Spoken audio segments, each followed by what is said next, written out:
तो motherboard, CPU fan, RAM, hard disk, touch pad, DC connector का ये लगा हुआ कनेक्टर। अभी से प्रोसेसर के ऊपर 4 स्क्रू लगे हुए हैं, तो 4 स्क्रू को हमें पहले 1 बाय 1 ओपन करना है। और ये जो हमारा है सीपीयू फैन कनेक्टर से सीपीयू को फैन का कनेक्टर को डिस्कनेक्ट कर देना है। देखिए यहाँ पर एक पेस्ट लगा हुआ है इस प्रोसेसर के ऊपर। देखिए कभी भी आपके प्रोसेसर के ऊपर पेस्ट लगा होता है, इसे बोलते हैं कूलिंग पेस्ट या थर्मल पेस्ट के नाम से भी जानते हैं। हीटसिंक और प्रोसेसर के बीच में गैप नहीं होनी चाहिए। अगर माइनर सा भी गैप हो जाता है तो बार बार प्रोसेसर क्या होगा, ओवरहीट होता है।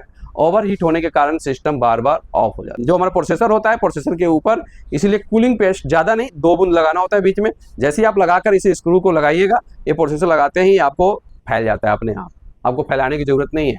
तो इसके बाद में इसे हमने डिस्कनेक्ट कर लिया। अब इसके बाद में ये प्रोसेसर इसे हम निकाल सकते हैं। अभी के टाइम में आपको प्रोसेसर इस तरह से निकालने की जरूरत नहीं है कि आते ही नहीं मदरबोर्ड, क्योंकि अभी के टाइम में जो लेटेस्ट आ रहे हैं उसमें सीपीयू सॉकेट नहीं होते हैं। ये प्रोसेसर ही इनबिल्ड होता है मदर के बोर्ड के ऊपर।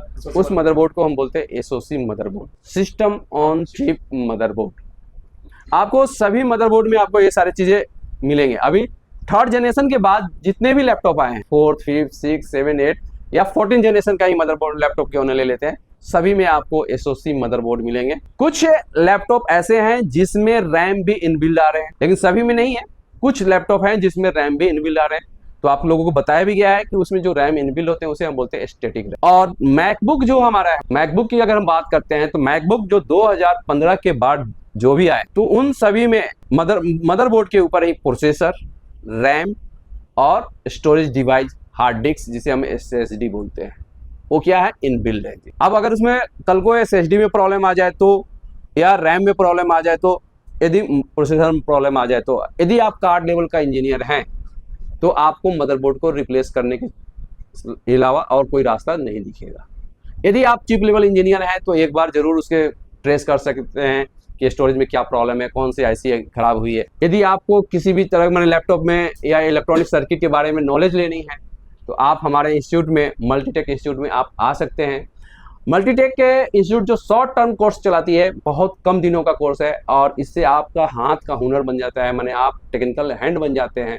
और कल तक जो आप बेरोजगार के माध्यम से घूम रहे थे, आपको एक रोजगार मिल जाता है। और आईटी फील्ड में इस समय लैपटॉप का डिमांड सबसे ज्यादा है रिपेयरिंग का। आप या तो कार्ड लेवल का रिपेयरिंग करें या चिप लेवल का, लेकिन कार्ड लेवल और चिप लेवल जब तक दोनों कोर्स नहीं करते हैं तब तक आप एक संपूर्ण माने एक पूर्ण इंजीनियर नहीं बन सकते हैं।